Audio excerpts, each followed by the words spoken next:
Welcome back, everyone, to the Song of Waves and Wind. And now that I have dealt with the spiders, it is time for me to head out in the other direction,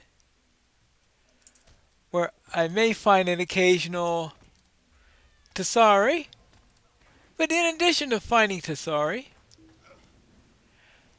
I am also seeking birds. No, not this type of bird. No, I will probably have to take care of these every once in a while. But I am talking about running birds, terror birds, flightless birds, where maybe some of them will provide me with some meat. Oh, actually, I do also need some oryx meat for another one of the quests. And well, I was going to say it provides me triple, but I think I would to a point where there are still only two quests that I'll be needing any of this. Oh, yes, that's right. There is the jackal, hyena, or whatever camp that we also have. Oh, heckler, hyena. I would presume it's a hyena because it's saying it's a heckler. And that sounds like an appropriate nickname for a hyena, right? There we go. While I was thinking of going after the terror birds and collecting their eggs as the primary thing to do first, I remembered something else out in that direction requires me to first gather some wood so that I can make some traps for the jackal leaders. So I have, well, I do need one more aurochs before I call myself done with these. So I will go and take this one. Now this will double as also some meat for the other things. But I think I have plenty of meat by the time I'm finished with all the things I'm going to be killing soon. Alright, so right, so I counted it as meat for the war camp and also as my last aurochs I needed to defeat for the auroch stew. So now I want to find some wood that would be useful for traps. The tricky thing is telling the wood for traps from the other types of wood that you will find around here. And of course to avoid the serval as they go around trying to take a bite out of Hobbit. Alright, there we go. More wood. Do I have anything ready to these caches yet? No, I still need to collect some sort of rep key for it. Oh well, I'll take care of that in time. For now, oh,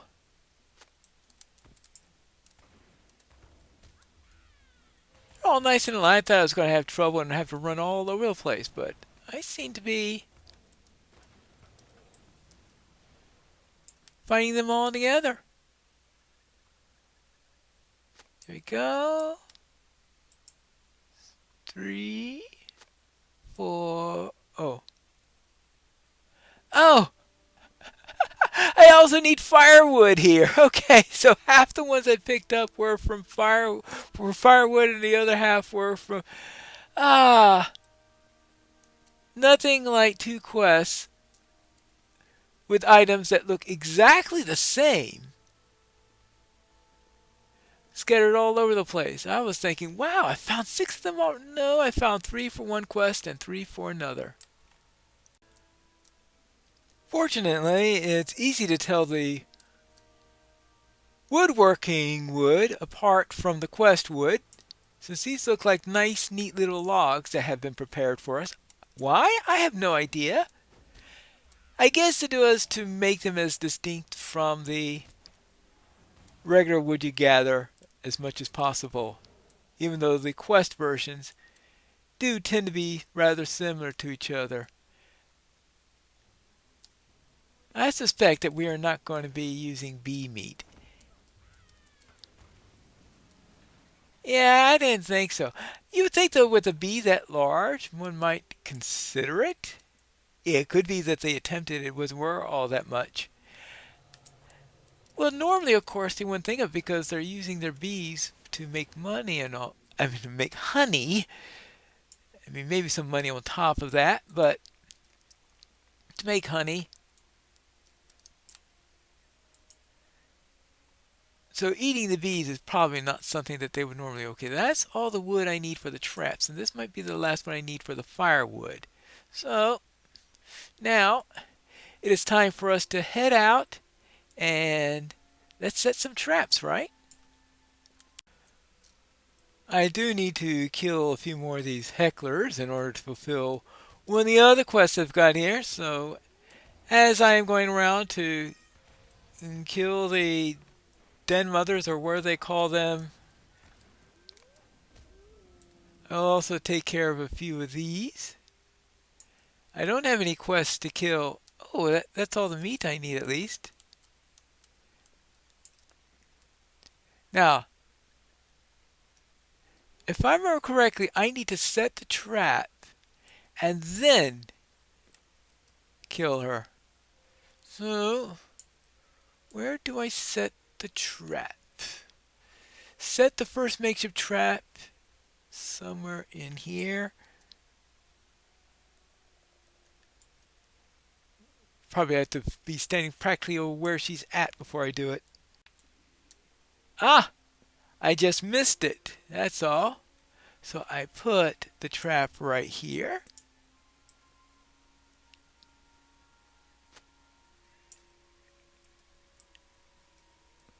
And now it changes to defeat Zelanda. Now it doesn't help that we got that arcs right there. So we'll do it that way. And see what this does. And I think I have 3 of these that I need, which is why I killed 3 arcs so that I can make 3. And that there were 6 pieces of wood because I guess I needed 2 for each trap. Alright, I am going to guess that that's what happened there. Alright, there you go. And they do.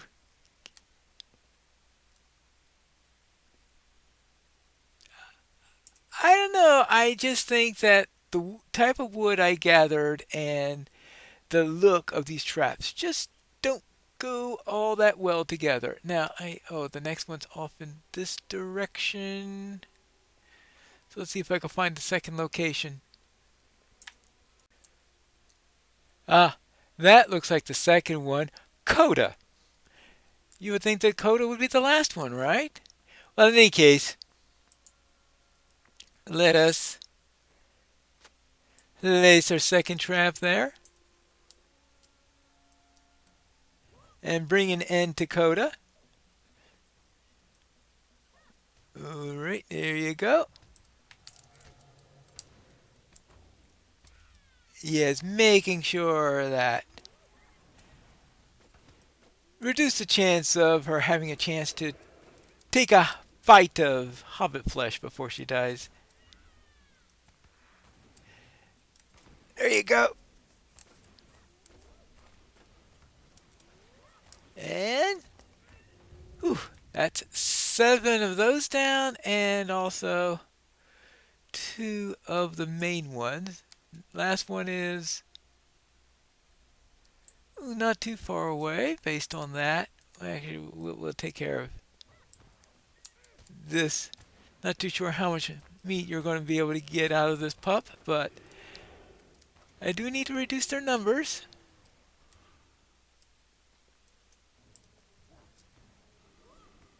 Here you go. Okay, that's 9 down.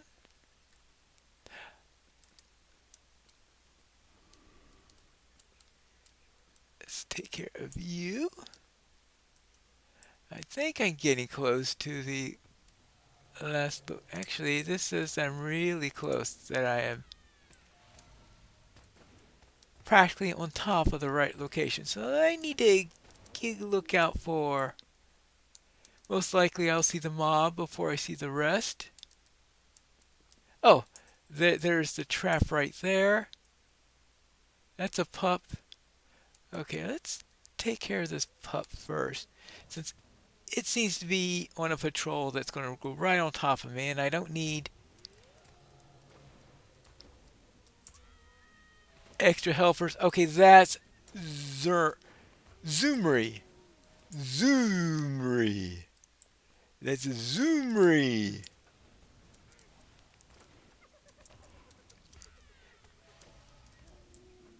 Alright, now. Come and get it! Well, I know. I have to. Not a very effective trap if I lay down the trap. And it doesn't seem to make any difference on this. So it looks like a useless precaution if you ask me, but that's beside the point. Maybe the trap keeps her from moving away as I approach her. I am going to have to assume that's the case. There you go.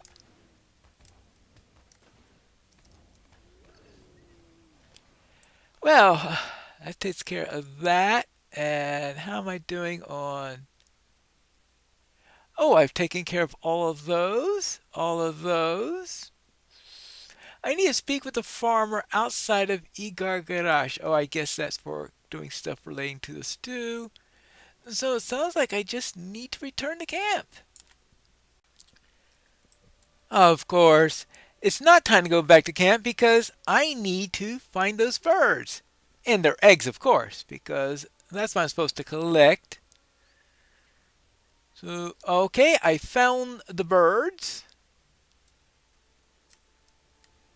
Hmm. And I'm very careful with these things. These things look like that they may decide that hobbits could make a delicious snack.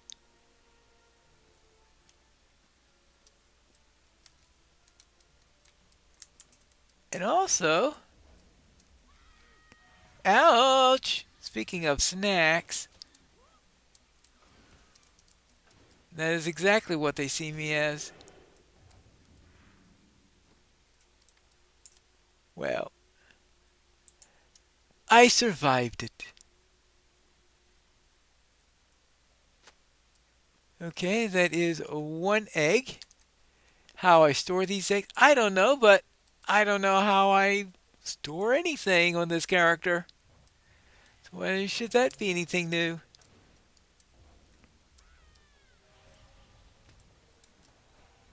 Okay, there we go. Right. 159. Well, one from Cap. I don't have to kill all the birds, though. What I need to do is to find the eggs. Mm, it's hard for me to gauge how large the eggs are supposed to be. It seems to be about the size of a...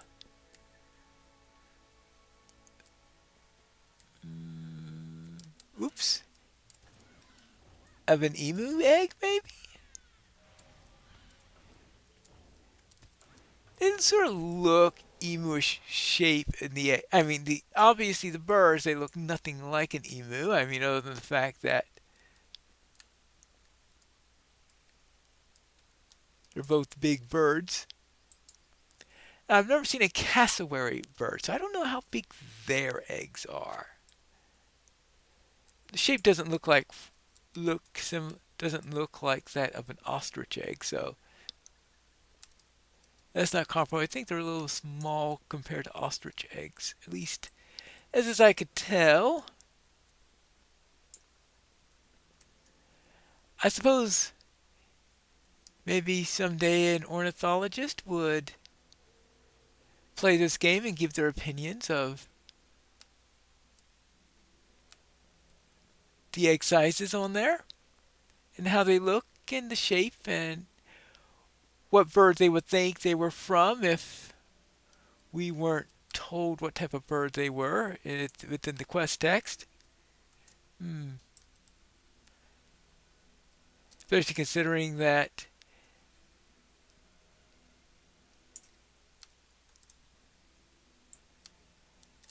well, this type of bird, yeah, definitely has been around for a while.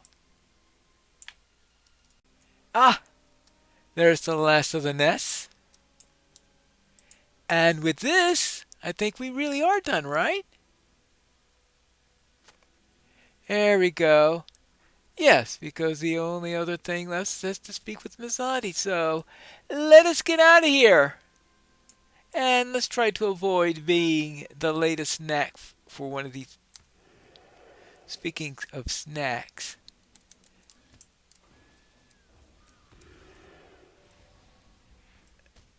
well, we'll see. I am probably going to have to have one of these birds for a snack. That would be fitting, right? I have been asked to speak with this farmer, I think related to the stew. What can I do for you? I have no quarrel with Mizadi or her soldiers. Seen precious few brigands near Ingar Garage since her forces arrived. Yes, you may take some of my chickpeas for your stew, with my blessings, friend. Okay. So apparently we're going to be adding some chickpeas to the stew. When So apparently he's been having problems with brigands because I think he would be less liking to feed the army and some of their food if the brigands were not bothering him. Because if brigands were not bothering him, then he wouldn't mind so much that they were around. But if they were bothering him, which I suppose, I mean, that's what brigands do, probably extort food from farmers. Sounds like a typical way in which brigands will get food. All right, now, thank you. And now it's time for us to get back to camp. And oh, am I supposed to talk to him again?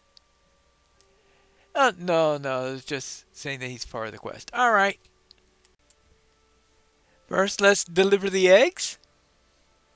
Thank you for bringing me this. I will ensure that these meat and egg are properly stored for the days ahead. Very well. That takes care of that. And report that they've been delivered.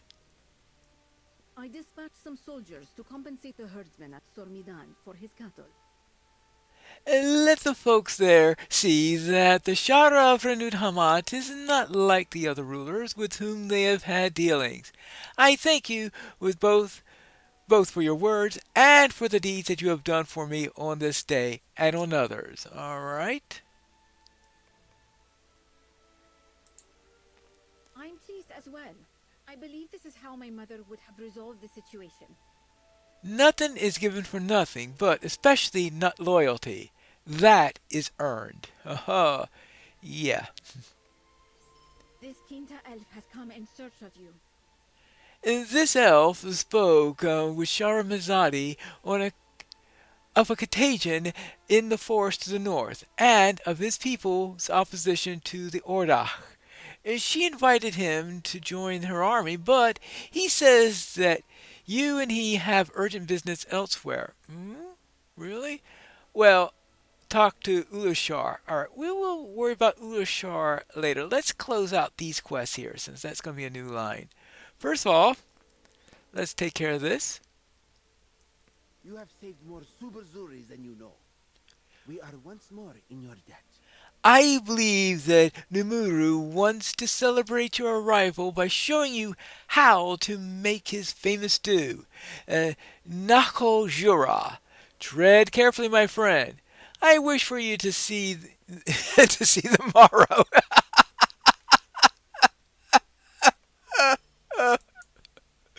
Fresh oryx is a delicacy here, for both Min and Jazgai.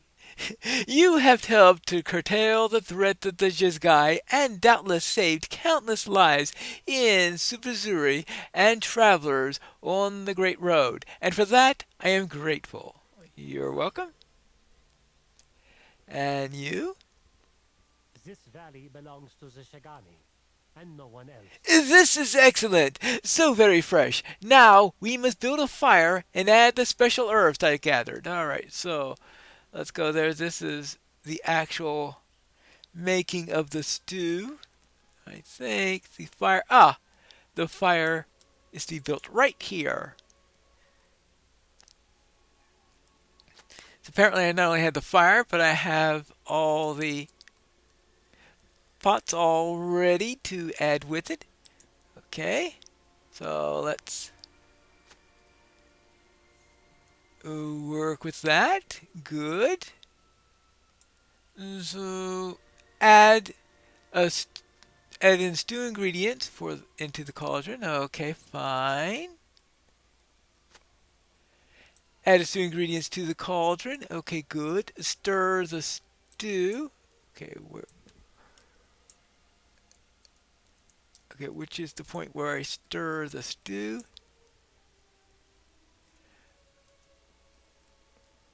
Oh, new stew. Okay, it's sort of like in the.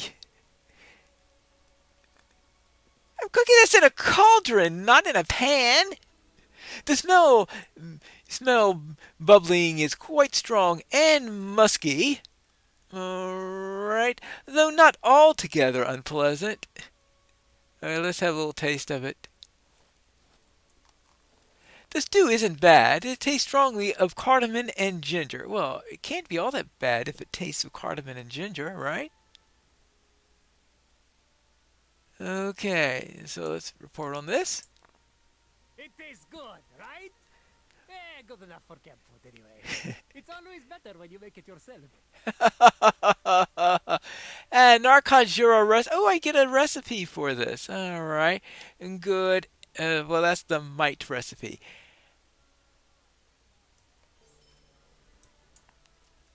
Well, okay, let's see.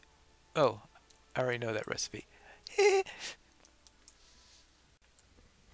With all that settled, I guess the next question is, what does Ulushar need?